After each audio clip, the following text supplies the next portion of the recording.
আসসালামু আলাইকুম রহমতুল্লাহি ওবরকাতুহু। সম্মানিত দর্শক, আমাদের পাক ভারত উপমহাদেশ নয়, শুধুমাত্র এশিয়ার অনেকগুলো দেশে পারিবারিক রাজনীতির যে অভিশাপ, সেই অভিশাপে সব কিছু তছনছ হয়ে যায়। একটার পর একটা হত্যাকাণ্ড এবং অনেক ক্ষেত্রে নির্বংশ হয়ে যায়। কিন্তু তারপরেও এই পারিবারিক রাজনীতির অভিশাপ থেকে পরিবারগুলো শিক্ষা নেয় না। একটি পরিবার যায়, অন্য একটি পরিবার সেখানে প্রতিস্থাপিত হয়। তারপর জনগণ, আমাদের যারা জনগণ, তারাও কিন্তু এই পারিবারিক রাজনীতির অভিশাপের কারণে মারাত্মকভাবে ক্ষতিগ্রস্ত হয়। কিন্তু কোনো অবস্থাতেই এই যে রাধা চক্র, এই রাধা চক্রের কবল থেকে জনগণ বের হয়ে আসার জন্য কখনো ইচ্ছা প্রকাশ করে না। কেন এই জটিল অবস্থা তৈরি হয়, এই বিষয়গুলো নিয়ে আলোচনা করব। বাংলাদেশ নিয়ে আলোচনা করার আগে চলুন ইরাক নিয়ে একটু আলোচনা করে আসি। সাদ্দাম হোসেনের পরিবারকে কেন্দ্র করে যে ডাইনেস্টিটা সেখানে শুরু হলো, স্বৈরশাসক, ওটা কিন্তু রাজতন্ত্র ছিল না, সেখানে একটা পার্টি, বাথ পার্টি, এবং তাকে কেন্দ্র করে একটা পরিবার, সাদ্দামের পরিবার, এবং সেই পরিবারকে কেন্দ্র করে তার চাচাতো ভাই, ফুফাতো ভাই, এই পুরো পরিবারটি হত্যাকাণ্ডের শিকার হয়েছে, রক্তাক্ত হয়েছে। এবং তাদের যে এলাকা মসুল, সেই মসুলে তাদের যত আত্মীয় স্বজন রয়েছে সবাইকে দেশ ছাড়া করে দেওয়া হয়েছে।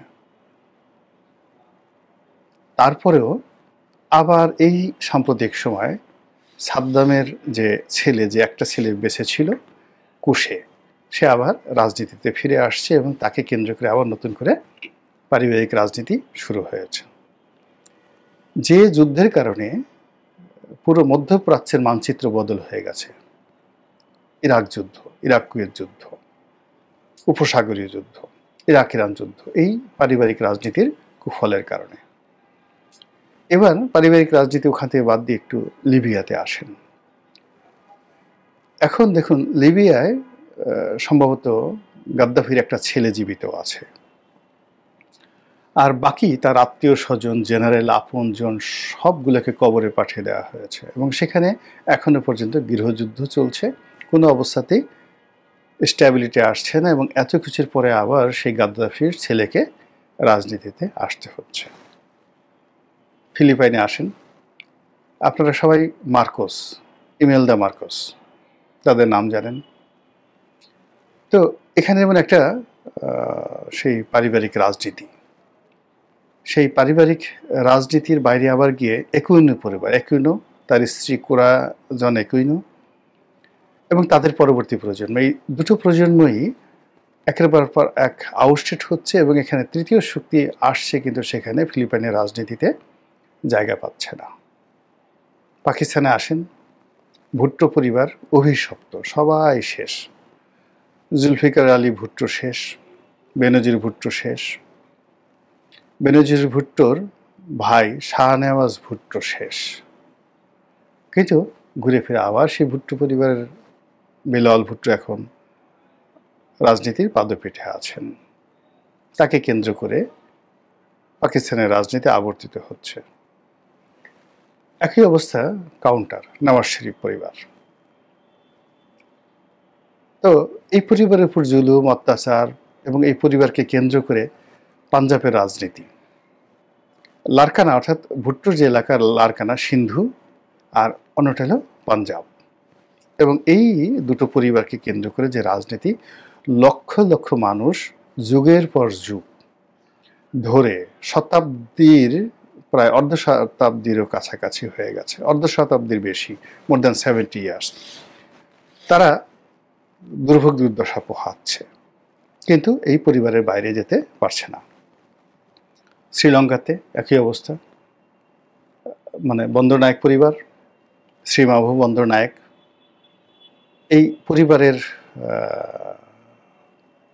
যিনি হত্যাকর্তা ব্যক্তি, তার হত্যাকাণ্ডের পরে তার স্ত্রী, যাকে বলা হয় প্রধানমন্ত্রী হলেন, প্রেসিডেন্ট হলেন, তার কন্যা প্রধানমন্ত্রী হলেন, প্রেসিডেন্ট হলেন, আবার সেই পরিবারকে বাদ দিয়ে সেখানে আবার রাজাবাক্সের পরিবার চলে আসলো। পরিবারের রাজনীতি। ইন্দোনেশিয়াতে যান, সোয়ার্ত পরিবার, একই অবস্থা, পারিবারিক রাজনীতি। এবং এখনো পর্যন্ত সেখানে সোয়ার্ত পরিবারের বাইরে নতুন কোনো পরিবারতন্ত্র সেখানে এস্টাবলিশড হচ্ছে না। আবার এই যে বিভিন্ন মানুষ বিভিন্ন সময় তারা পরিবারের বাইরে গিয়ে রাজনীতিতে এস্টাবলিশ হয়েছেন, কিন্তু কন্টিনিউ করা যায়নি। ইন্দোনেশিয়া থেকে আপনি থাইল্যান্ডে আসেন, সেখানে থাকসিন সিনাওয়াত্রা পরিবার, একটার পর একটা অভিশাপ, একটার পর একটা যন্ত্রণা, তারপরে সেই পরিবারের মধ্যে রাজনীতি আবর্তিত। দক্ষিণ কোরিয়াতে যান, সেখানেও যে পারিবারিক রাজনীতি, সেই পারিবারিক রাজনীতিতে বাপ মরল, সন্তান মেয়ে হলো, মেয়ে হওয়ার পর সে প্রেসিডেন্ট হলো, সে এখন জেলখানাতে, তারপরে পারিবারিক রাজনীতির বাইরে দক্ষিণ কোরিয়া যেতে পারছে না। এরপর সিঙ্গাপুরে আসেন, সিঙ্গাপুরে লি কুয়ান পরিবার, এর বাইরে যাওয়াই যাচ্ছে না। যারাই আসছে কিন্তু সুতার নাটাইটা তাদের হাতে থাকছে সিঙ্গাপুরে। তারপর নেপালের কথা চিন্তা করেন, এখানেও 2 থেকে 3টি পরিবার পুরো রাজনীতিটা ডমিনেট করছে। সেই গিরিজাপ্রসাদ কৈরালার পরিবার থেকে শুরু করে অন্যান্য যারা আছেন, এখানে পরিবারতন্ত্র মধ্যে প্রচণ্ড খুব চেষ্টা করেছিলেন, কিন্তু সেখানে হালে পানি পায়নি। কিংবা এখন ওলি তারাও চেষ্টা করছেন, কিন্তু ঘুরে ফিরে সেই পরিবারের দিকেই চলে যাচ্ছে নেপালে। এবং এখন সবাই বলছে যে না, সে আগে যে রাজতন্ত্র ছিল সেই রাজতন্ত্রই তাদের ভালো ছিল, রাজনীতি এখানে আসলে রাজনীতিবিদদের হাতে থাকা উচিত নয়। গেল নেপালের কথা। মালদ্বীপে দেখেন মামুন আব্দুল গায়ুমের পরিবার, এখানেও এখন পর্যন্ত মালদ্বীপে তারা গুরুত্বপূর্ণ ভূমিকা পালন করছে। ভারতে গান্ধী পরিবার, যাওয়াই যাচ্ছে না এর বাইরে। বিজেপি এত চেষ্টা করছে, এত আঞ্চলিক শক্তি গঠিত হয়েছে, এবং আঞ্চলিক শক্তি মানে কি, সেই তামিলনাড়ুতে রামচন্দ্রন, জয়ললিতা, এখানে বুদ্ধদেব বসু, তারপরে জ্যোতি বসু, মমতা ব্যানার্জি পশ্চিমবঙ্গে, এরপরে নীতিশ কুমার বিহারে, নীতিশ কুমার, লালু প্রসাদ যাদব, এদের মতো বিখ্যাত বিখ্যাত মানুষ। ওখানে আপনার সুনীল দত্ত, তারপরে বাল থ্যাকারে সেই মুম্বাইতে। তো এই সমস্ত অসংখ্য আঞ্চলিক শক্তি। দিল্লিতে আম আদমি পার্টি, কিন্তু তারপরেও কোনো অবস্থাতেই কংগ্রেস গান্ধী পরিবারের বাইরে এই যে 135 কোটি ভারতবাসীকে নেওয়া যাচ্ছে না। তারা আবার ঘুরে ফিরে সেই রাহুল গান্ধী, প্রিয়াঙ্কা গান্ধী সামনে চলে এসেছেন। এবার বাংলাদেশে আসেন। বাংলাদেশে ধরেন পারিবারিক রাজনীতি পাকিস্তান জমানাতে মোটামুটি ছিল, কিন্তু স্বাধীনতা পরবর্তীতে বঙ্গবন্ধু পরিবার, শেখ আর জিয়া পরিবার। এখন আমি নিজে কল্পনা করি যে শেখ হাসিনার জায়গাতে যদি চিন্তা করেন যে তার পুরো পরিবারকে মেরে ফেলা হয়েছে, তো এত হত্যাকাণ্ড, এত রক্তপাত, এত বিয়োগাত্মক ঘটনার পরে শেখ হাসিনা এবং শেখ রেহানা কি করে দাঁড়িয়ে আছেন। 2 নম্বরে আবার সেই শেখ হাসিনা ক্ষমতায় যখন আসলেন, আসার পরে অতীতের সেই যাকে বলা হয় তার যে বেদনা, সেই বেদনা এবং বঙ্গবন্ধুর কারণে বৃহত্তর ফরিদপুরবাসী, বরিশালবাসী, বাগেরহাটবাসী যে 75 পরবর্তী সময়ে একেবারে 96 সন পর্যন্ত যে জুলুম অত্যাচার সহ্য করেছে ওই এলাকার ভোটাররা, তারা তো কেউ আওয়ামী লীগ ছেড়ে যাচ্ছে না, যায়নি কখনো, বরং আরও বেড়ে গেছে ওই এলাকাতে। এটা আমি কেন, এই জিনিসগুলো আলোচনা করব। আবার ধরুন এই 15 বছর শেখ হাসিনা যে লিগ্যাসি করেছে, ঐতিহ্য তৈরি করেছে, ভালো কাজ করেছে, মন্দ কাজ করেছে, তাকে ক্ষমতা থেকে চলে যেতে হয়েছে। এবং এখন মানে তিনি যদি বাংলাদেশে থাকতেন এবং শেখ পরিবার থাকতেন, তাহলে 75-এর 15ই আগস্টের চেয়েও বড় হত্যাকাণ্ড ঘটত। তখন তো মিলিটারি মেরেছে, গুলাগুলি করে তাকে এক রাতের মধ্যে শেষ করেছে। আর এখন দেখা গেল যে আগস্ট মাস 2024-এ যে পরিবেশ পরিস্থিতি তৈরি হয়েছিল, সেই সময়টাতে যদি কোনো শেখদেরকে পাওয়া যেত, প্রত্যেকটা শেখকে যে নির্মম মৃত্যুর যাকে বলা হয় স্বাদ আস্বাদন করতে হতো, সারা বিশ্ব প্রকম্পিত হয়ে যেত। সেখান থেকে তারা নিরাপদে পালাতে পেরেছে, দেশ থেকে গেছে, কিন্তু ওখানে গিয়ে তারা আর রাজনীতি করবে না, রাজনীতি ফিরে আসবে না, এটার কিন্তু লক্ষণ নেই। তারা আবার ফিরে আসবে। ফিরে আসার জন্য তারা মানে কোমরে গামছা বেঁধে প্রাণান্ত চেষ্টা করছে। আর তাদের যারা লোকজন, গোপালগঞ্জের লোকজন, টুঙ্গিপাড়ার লোকজন এবং আওয়ামী লীগ অধ্যুষিত যে সমস্ত এলাকার লোকজন রয়েছে, যেখানে ব্রুট মেজরিটি আওয়ামী লীগ ছাড়া, যেমন কিশোরগঞ্জ, পটুয়াখালী, বরিশাল, বাকেরগঞ্জ, খুলনা, তারপরে শেষে আপনার সেই নরসিংদী, এরকম অসংখ্য লোক রয়েছে যে এলাকা রয়েছে যেখানে আওয়ামী লীগ ছাড়া আসলে লোকজন বুঝে না। তো এই লোকগুলো নির্যাতন ভোগ করছে। হয়তো যদি আরও 20 বছর লাগে আওয়ামী লীগে ফিরে আসতে, তারা সেই 20 বছর দাঁতে দাঁত লাগিয়ে কামড় দিয়ে থাকবে, কিন্তু আওয়ামী লীগ ছাড়বে না। এবং সেই শেখ পরিবার, গোপালগঞ্জ, এর বাইরে তারা যাবে না। কেন এরকম হয়? বিএনপির কথা চিন্তা করেন। শহীদ প্রেসিডেন্ট জিয়াউর রহমানের যে নির্মম হত্যাকাণ্ড, ওই হত্যাকাণ্ডের পরে তো আসলে আমি হলে সাহস পেতাম না, যেটা বেগম জিয়া রাজনীতিতে আসছেন, তারেক জিয়া রাজনীতিতে আসছেন। আমার বাবাকে যদি ওইভাবে মারা হতো আমি কোনোদিন সাহস পেতাম না। কেন তারা আসছেন? আবার 2006 সালে যেভাবে তাদেরকে ক্ষমতাচ্যুত করা হয়েছে, তারেক রহমান সাহেবকে যেভাবে নির্যাতন করা হয়েছে, কোকো যেভাবে মারা গিয়েছেন, বেগম জিয়ার নিকট আত্মীয় সাইদ ইস্কান্দার, তার মা তৈবা মজুমদার, সবাই তিনি যখন জেলে যেভাবে তারা সবাই মারা গিয়েছেন, তাদের লাশ দেখারও সুযোগ হয়নি। এবং বেগম জিয়া যেভাবে জেলে থেকে শেখ হাসিনার জামানে তার সব কিছু পুরো মানে তার জীবন যৌবনকে একেবারে কবরে নিয়ে গেছেন, তারপরেও তিনি এখন আবার ঘুরে দাঁড়ানোর চেষ্টা করছেন জীবনের শেষ প্রান্তে এসে। মানুষজন তাকে স্বপ্ন দেখেছেন তিনি আবার ক্ষমতায় ফিরবেন। বিএনপির মধ্যে তো যারা বেগম জিয়াকে ভালোবাসেন তারাই চান বেগম জিয়া প্রধানমন্ত্রী হন, তিনি শুয়ে শুয়ে প্রধানমন্ত্রী চালান, শুয়ে শুয়ে সাইন করুন। বা তিনি যদি সাইন করতে না পারেন অন বিহাফ অফ সামবডি, কিন্তু সে শুয়ে শুয়ে কমান্ড করবে যে অমুকে এই দায়িত্ব পালন করবে। এটা বিএনপিতে যারা সিনিয়র নেতৃবৃন্দ রয়েছেন সারা দেশে তার ওরকম ইমেজ। আবার আবার দলের যারা তরুণ তুর্কি রয়েছে তারা তো তারেক রহমান সাহেবের ব্যাপারে আরও যাকে বলা হয় অ্যাডামেন্ট, যে উনি আসুন, ক্ষমতা ভোগ করুন এবং তিনি তার পিতা, তার মা, তার যে লিগেসি রয়েছে তাকে অতিক্রম করে তিনি আমাদের নেতৃত্ব দান করুন। এবং এই কাজ করতে গিয়ে তারেক রহমানের যারা অনুসারী আছেন তারা গত 15 বছর ধরে, 15 বছর না ঠিক, সে 2006 থেকে 111, তাহলে ধরুন প্রায় 20 বছর হয়ে গেল যে জুলুম, অত্যাচার, জেল খাটছেন, তাদের জীবন যেমন শেষ হয়ে গেছে। আপনি যেমন চিন্তা করেন লুৎফুজ্জামান বাবর কিংবা ধরুন আব্দুল সালাম পিন্টু, যে তারা জেলে ছিলেন, এরা তো একেবারে ফাঁসির রশি প্রতিদিন তাদেরকে দেখানো হতো বা তাদের স্বপ্নে আসতো। সেখান থেকে ফিরে এসে তারা কিন্তু কেউ মক্কা মদিনাতে গিয়ে তবা করেনি যে আমরা জীবনে রাজনীতি করব না, জীবনে বিএনপি করব না। তারা আবার ইলেকশন করবেন, আবার বিএনপির মনোনয়নের জন্য তারা চেষ্টা করছেন এবং অনেকে বিএনপি থেকে দূরে, বিএনপি তাদেরকে হয়তো দূরে ঠেলে দেওয়ার চেষ্টা করছেন, কিন্তু তারা বিএনপির দিকেই তাদের শক্তি নিয়োগ করছেন।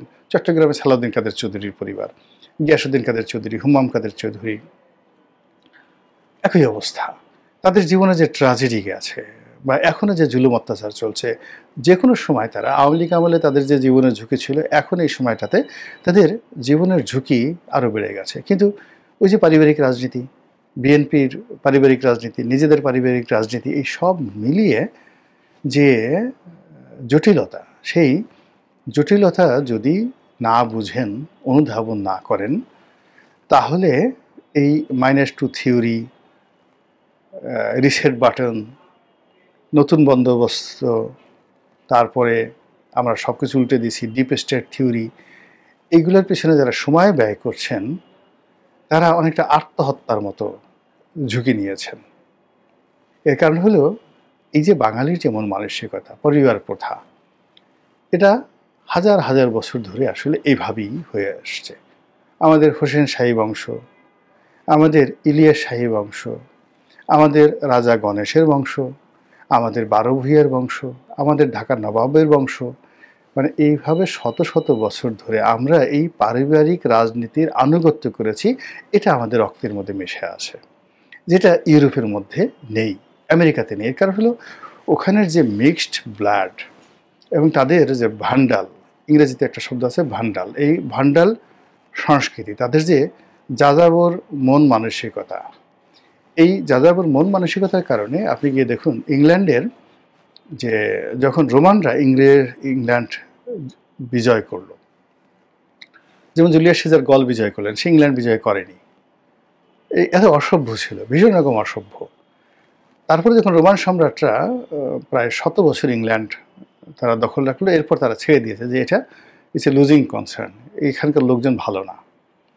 তো কাজেই এদের মধ্যে যে বিভেদ, বিসংবাদ, মারামারি, কাটাকাটি, অসভ্যতামি, তো এইগুলো সেই যাকে বলা হয় 16শ শতাব্দী, অষ্টাদশ শতাব্দী, মানে এদের যে পারভার্সন, আপনি যদি সেই রানী প্রথম এলিজাবেথ, তার বাবা হেনরি, পঞ্চম হেনরি, অষ্টম হেনরি, এদের ইতিহাসগুলো পড়েন, আপনি দেখবেন যে এদের মতো জঘন্য লোক পৃথিবীতে নাই।